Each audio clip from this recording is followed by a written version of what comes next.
want to start with your level of optimism here that we're going to see some sort of big infrastructure spending package. How optimistic are you, Mr. Smith, that that's going to happen?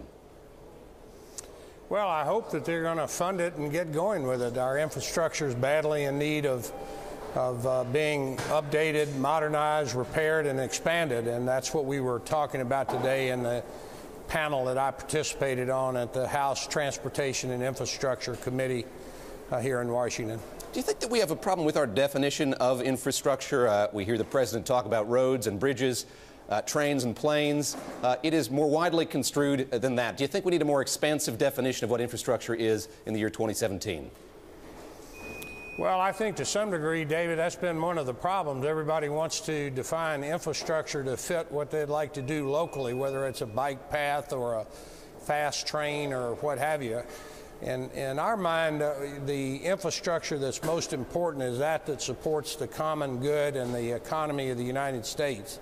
That's highways, that's waterways, it's airports, it's the air traffic control system, it's our river navigation capabilities, the container ports, and they all have a common theme to them, and they are used by commercial interests and can be and should be funded by taxes or user fees from the people that use those systems. There will be people who say, we've seen this movie before. After the financial crisis, we had a big stimulus package. There are people who debate how shovel-ready projects were. What's going to be different this time around? What's going to make it different if we do get a big spending package?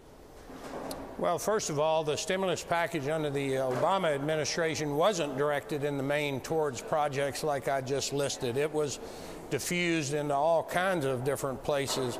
Many of them worthy, no doubt about it. Firefighters, police people, policemen, other governmental activities.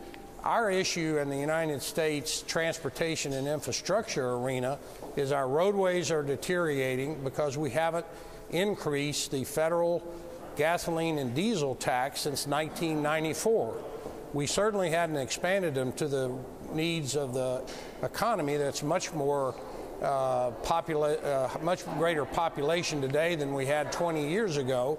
There are 20 interstate highway projects that are in the queue at the DOT. They may not be shovel ready, but they're engineered, and with the appropriate funding, they could be built.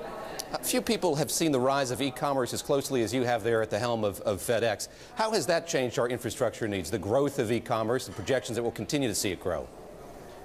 Well, one of the things I talked about today that's absolutely essential, the less than truckload and ground parcel industries, which are the bedrock transportation systems that support e-commerce, have to be improved by allowing a federal standard of 33-foot twin trailers as opposed to the existing federal standard of 28 feet.